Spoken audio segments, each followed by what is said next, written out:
Saturday afternoons in my neighborhood were usually the quiet kind of ordinary. Lawnmowers hummed from 2 houses down, sprinklers clicked in their rhythmic arcs, and kids pedaled their bikes along the cul-de-sac with popsicles melting faster than they could eat them. I loved that routine, the familiar rhythm of suburban life, because it felt safe and steady, until the day the HOA, or more precisely, one woman within it, decided that my dog didn't belong. That day became the beginning of a war I never asked for but couldn't avoid. It started innocently enough. My dog Max was a 2-year-old golden retriever, big-hearted and eager to please. He wasn't just a pet. He was family. The kind of dog who wagged his tail so hard you thought he might take flight. Everyone in the neighborhood liked him. Kids tugged on his ears, neighbors waved at him as we walked past, and delivery drivers slipped him a biscuit before setting down their packages. To me, Max was proof that goodness came in wagging tails and warm eyes. But apparently, not everyone saw it that way. Our HOA president was Karen, though whether that was her real name or a nickname the whole street whispered behind closed doors, I'll leave to your imagination. What mattered was her personality. Sharp eyes that noticed everything, lips pressed so tightly you wondered if she'd forgotten how to smile, and a voice that carried across the block like a warning siren. She thrived on rules, relished in regulations, and carried the HOA handbook like it was a holy text. To her, every flower bed had to be trimmed precisely, every trash can hidden by dusk, every car parked within the exact painted lines of the driveway.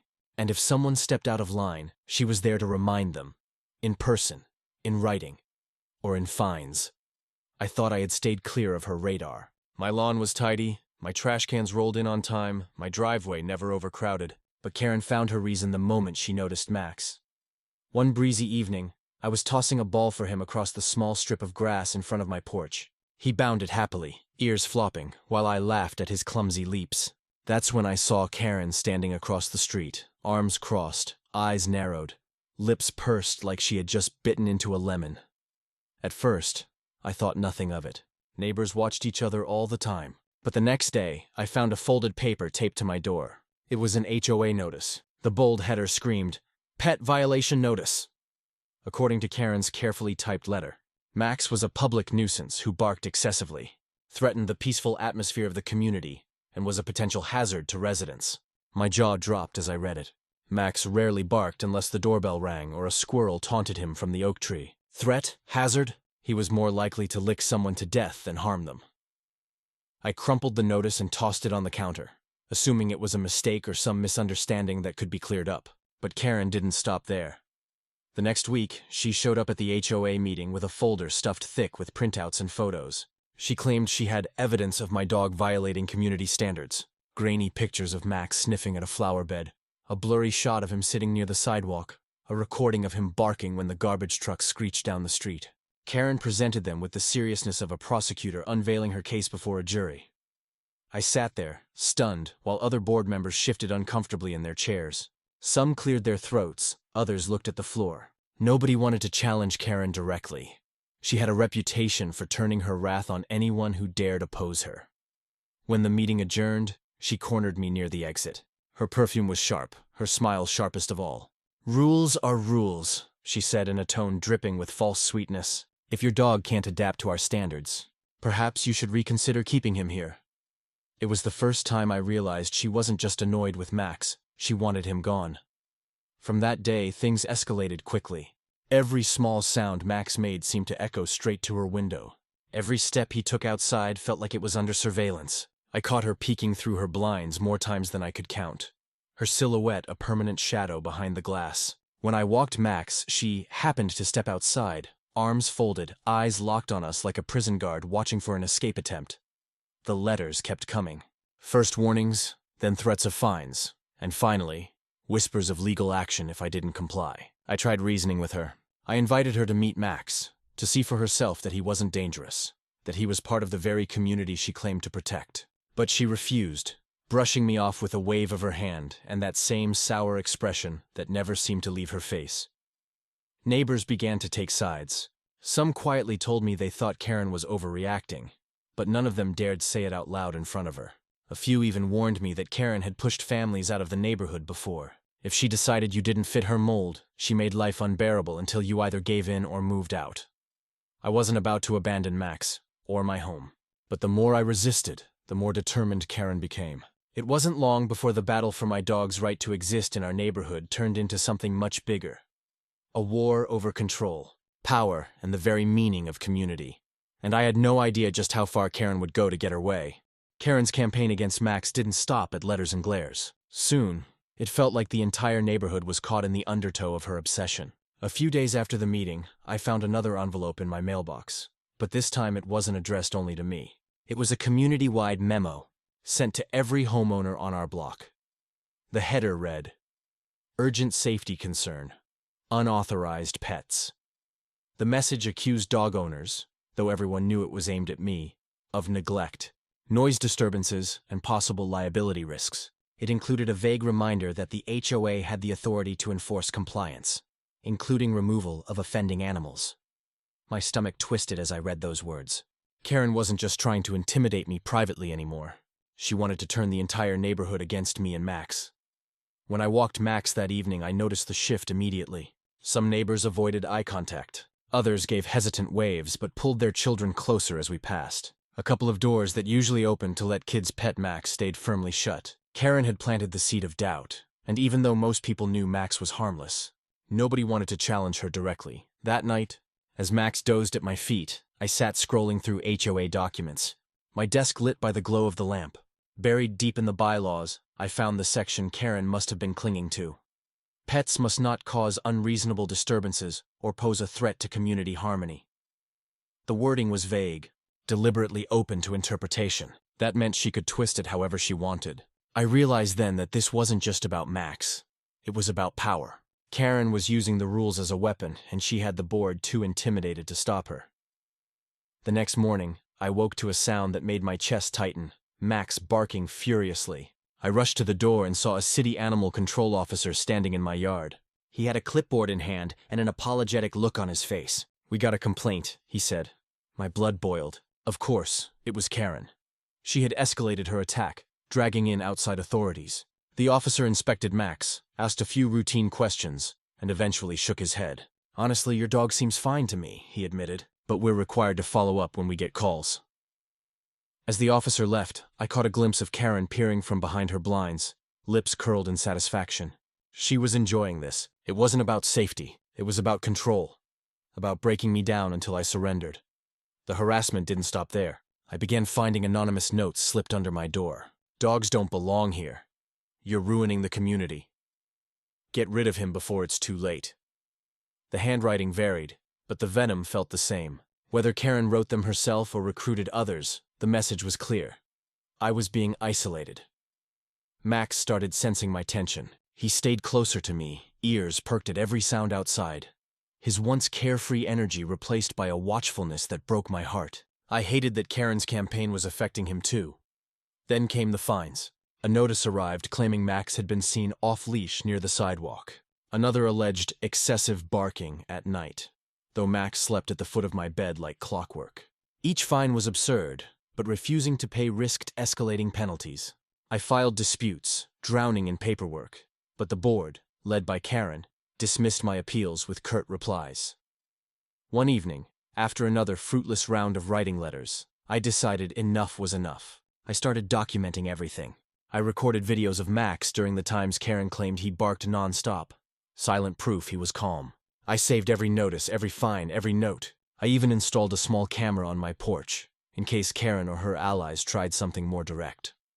And then, one night, they did. It was past midnight when I heard footsteps crunching on the gravel outside. Max growled low, his fur bristling. I crept to the window and saw a shadowy figure moving near my fence. The porch camera blinked red, recording every second. The person bent down, fumbling with something along the fence post, then darted away into the darkness. My pulse raced as I hurried outside, flashlight in hand. There, tied crudely to the fence, was a sign. "No dogs allowed." My hands shook as I pulled it down. This wasn't just harassment anymore, it was intimidation. A message that I wasn't welcome here, that Max wasn't welcome. I knew then that Karen wasn't going to stop until she broke us completely. The next HOA meeting was a turning point. I walked in with my stack of evidence, determined to defend myself. The board members sat stiffly in their chairs, Karen at the head of the table like a queen presiding over her court. She wasted no time launching into her accusations. "This homeowner has continuously violated our community standards," she said, her voice loud and commanding. "His dog is disruptive, dangerous, and a liability." I took a deep breath and laid out my case. Videos of Max calm and quiet during the times she claimed he barked. Footage of the mysterious figure posting the threatening sign. Copies of every baseless fine and notice. The room grew tense as I spoke, the board members glancing nervously between us. Karen's face tightened, but she didn't back down. "Rules are rules," she repeated like a mantra. "And if we let one violation slide, we undermine the entire foundation of this community." But for the first time, I saw hesitation in the board's eyes. My evidence had planted seeds of doubt. Karen wasn't untouchable anymore. Still, the war was far from over. That night, as I walked back home with Max trotting loyally by my side, I couldn't shake the feeling that Karen wouldn't rest until she won. She had lost ground at the meeting, and that only meant she would come back harder, more ruthless than before. And I was right. Because the very next day, I received a letter not from the HOA, but from a lawyer, Karen's lawyer, informing me that legal action was being pursued to have Max permanently removed. The legal notice felt heavier than the envelope it came in. My hands trembled as I tore it open and read the stiff legal jargon. It accused me of violating community bylaws, of harboring a dangerous animal, and demanded immediate removal of the pet from the premises. Failure to comply, it warned, could result in fines, liens against my home, and potential eviction. I sank into the couch, the letter crumpling in my grip. Max patted over, resting his head in my lap, his warm eyes looking up at me with trust I didn't feel I deserved. How could anyone call him dangerous? The only danger Max posed was to an unattended sandwich. But Karen had escalated the battle to a whole new level. And now it wasn't just about HOA fines. It was about my home, my future, my best friend's safety. The following days blurred into a frenzy of phone calls and research. I reached out to lawyers, explained my situation, and was met with sympathetic sighs. HOA disputes can be messy, one attorney told me. They drag on, they drain people. But if you have evidence, you've got a fighting chance. Evidence? I had plenty. I gathered everything into neatly labeled folders: videos, notices, anonymous notes, photos of Karen lurking at her window. My dining table transformed into a war room, stacks of paper like ammunition for the battle ahead. But it wasn't just Karen I was fighting anymore. It was the entire system she manipulated so well. The HOA board, cowed by her domineering presence. Neighbors too afraid to speak out.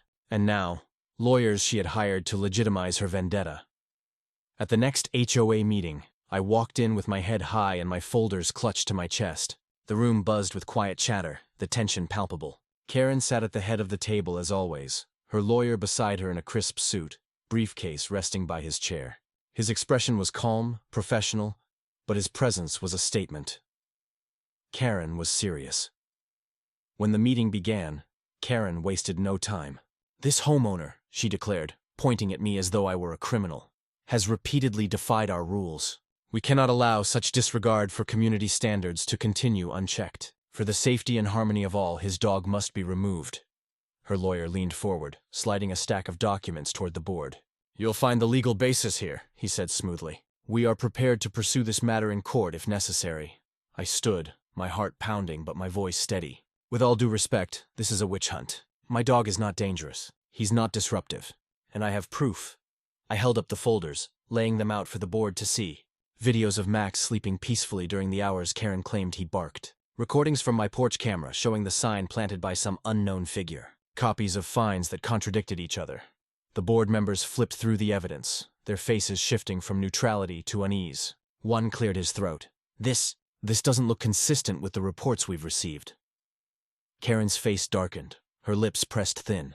"Are you suggesting I fabricated evidence?" She snapped. The room fell silent. Nobody dared answer. Her lawyer intervened, adjusting his tie. "The issue isn't whether every detail is perfect. The issue is compliance. The HOA has broad authority to maintain standards, and when one homeowner challenges that authority, the entire system is at risk." But I saw the doubt growing in the board's eyes. For the first time, Karen's grip on them seemed to falter. After the meeting, as people filed out, Karen cornered me in the hallway. Her eyes blazed, her voice a low hiss. "You think you're clever, don't you? But you don't know who you're dealing with." "I always win." I met her glare, refusing to back down. "Not this time," I said quietly. "This time you've gone too far." She smiled then, a cold, chilling smile. "We'll see." The weeks that followed were a blur of legal letters and tense encounters. Karen doubled down, sending more complaints, more accusations. But I kept documenting, building my case brick by brick, and slowly, something began to shift. Neighbors who had once avoided me started stopping by, their voices hushed but supportive. "We know Max isn't a problem," one whispered. "Karen's just Karen." Another pressed a plate of cookies into my hands, muttering, "Hang in there. She's gone after others before, but you're standing up to her. We're rooting for you." It gave me strength, knowing I wasn't as alone as she wanted me to believe. Then came the breaking point. One afternoon, I returned home to find my gate wide open. My heart stopped. Max was gone. Panic surged through me as I raced down the street, calling his name, my voice cracking. Neighbors peeked from their windows, some joining the search. Minutes felt like hours until I heard barking near the park. I sprinted toward the sound and found Max, wagging his tail, surrounded by a group of kids who had been playing soccer. Relief flooded me as I hugged him tight, my hands shaking. But the relief quickly turned to fury when I saw the gate latch back at my house. It wasn't broken. It had been deliberately opened. That night, I reviewed the porch camera footage. The grainy video showed a figure in the shadows approaching my yard, fumbling with the gate and slipping away. The outline was familiar, too familiar. It was Karen. I stared at the screen, my blood boiling. She had crossed every line. This wasn't just about rules anymore. This was personal. She had put Max's safety at risk, and for that, I would never forgive her. Armed with the footage, I contacted my lawyer. "This is it," I told him. "This is the proof we needed." He nodded. "Then it's time to fight back." The moment I handed the footage to my lawyer, I felt a strange calm wash over me. For weeks, Karen had dictated the pace of the battle, pushing me into corners, forcing me to react. But now, I finally had something undeniable. Cold, hard evidence. Proof that she wasn't just abusing her power. She was actively endangering my home and my dog. The next HOA meeting was unlike any before. Word had spread through the neighborhood, whispers racing from one cul-de-sac to the next. People who rarely attended filed in, curious and tense. The board sat stiffly at the long table, their expressions unreadable. Karen sat at the head as always, her lawyer beside her. But I noticed the slightest flicker of unease in her eyes. When the meeting began, Karen launched into her usual tirade. "Once again," she announced, her voice sharp as broken glass. "This homeowner has failed to comply with community rules. His disregard threatens our neighborhood's harmony." But this time I didn't wait. I stood, pulled out a flash drive, and slid it across the table to the board president. "Play it," I said simply. The projector flickered to life. The grainy night footage filled the screen. At first, just shadows. Then a figure approaching my gate, the latch moving, the gate swinging open. And there, clear enough to erase all doubt, the distinct profile of Karen. Gasps rippled through the room. Someone muttered, "Oh my God." Another whispered, "She did it." Karen's face drained of color. Her lawyer shifted uncomfortably, tugging at his tie. "This doesn't prove anything conclusive," he stammered, but his voice lacked conviction. I turned to the board, my voice steady. "For weeks I've been accused, harassed, fined, threatened with losing my home. And all the while, the person leading the charge was sneaking onto my property and putting my dog at risk. Tell me, who's really the danger here?" The silence that followed was heavier than any argument. The board president finally spoke, his tone grim. "We'll need to review this carefully." "But this is troubling." Karen shot to her feet. "This is a setup," she hissed. "He's manipulated the footage. He's lying. You can't seriously—" "Sit down, Karen," one of the board members interrupted. His patience snapped. "We've let this go on too long." The room erupted in murmurs, neighbors whispering, some openly glaring at her. For the first time, Karen wasn't the untouchable queen of the HOA. She was exposed, vulnerable. But the fight wasn't over. A week later, I received notice that the dispute was moving to mediation. Both sides would present evidence before a neutral arbiter. Karen wasn't backing down. Not yet. The day of mediation, I walked into the conference room with my lawyer, folders in hand, Max's photo tucked inside as a reminder of why I was doing this. Karen was already there, her lawyer flipping through a briefcase, her eyes narrowed like a hawk ready to strike. The mediator, a calm older man with silver hair, explained the process. "This is an opportunity to resolve the dispute without further escalation. Each side will present their case." Karen's lawyer went first, rattling off bylaws, citing community standards, painting me as a reckless rule breaker who endangered the harmony of the neighborhood. His words were polished, rehearsed, but hollow. Then it was my turn. My lawyer laid out the timeline, the baseless complaints, the contradictory fines, the suspicious notes, and finally, the footage. When the video played again in that sterile room, Karen's lawyer buried his face in his hands. The mediator's brow furrowed. This is very serious. Tampering with another resident's property is a violation of both HOA regulations and local law. This evidence strongly undermines the credibility of the complaints against you, Karen snapped. This is ridiculous. You're all against me. He's poisoned you just like he poisoned this neighborhood. Her outburst echoed in the room, unmasking the venom she usually disguised as concern. The mediator's expression hardened. Ms. Karen, please control yourself. This behavior is highly inappropriate. By the end of the session, the outcome was clear. The mediator recommended dismissing all complaints against me, nullifying the fines, and launching an internal review of Karen's conduct as an HOA board member. It felt like victory, but I knew Karen wouldn't accept defeat easily, and I was right. 2 nights later, a car crept past my house, its headlights off. My porch camera caught it lingering near the curb before speeding away. The next morning, I found another note on my doorstep. Just 4 words scrawled in jagged handwriting. This isn't over yet. The sight of it made my blood run cold. I realized then that this wasn't just about HOA politics anymore. Karen wasn't fighting for rules or order. She was fighting because control was her lifeline, and I had yanked it away. People like her didn't fade quietly. They lashed out, clinging to whatever scraps of power they had left. But what she didn't realize was that I wasn't alone anymore. My neighbors had seen the truth. They were tired of her reign of terror. And one by one, they began to step forward. A petition circulated, calling for her removal from the HOA board. Signatures piled up faster than she could tear them down. Stories emerged, accounts of harassment, intimidation, petty fines that drove families to sell their homes just to escape her. Karen wasn't the guardian of the neighborhood. She was its curse. The cracks in her empire were spreading, and this time, nothing could hold them together. The petition spread like wildfire. Within a week, nearly every household had signed, their names lined up like soldiers in quiet defiance. Each signature was more than ink on paper. It was a story, a wound, a moment when Karen had gone too far. For years, she had ruled with fear, weaponizing bylaws and gossip, but now the neighborhood was awake, and there was no turning back. When the special HOA meeting was called, the atmosphere was electric. The clubhouse overflowed with residents, some standing along the walls, others peeking through the doorway. People who had never cared about HOA politics were suddenly invested, driven by a shared goal: freedom from Karen. Karen arrived late, storming in with her lawyer trailing behind. She looked furious, her lips pressed into a thin line, eyes darting from neighbor to neighbor, as if daring someone to speak against her. For the first time, her presence didn't silence the room. Instead, it fueled a restless murmur, an undercurrent of rebellion. The board president stood and cleared his throat. We've received a petition signed by the majority of homeowners. It calls for the removal of Ms. Karen from the HOA board, citing abuse of power, harassment, and misconduct. Tonight we vote. Karen shot up from her seat.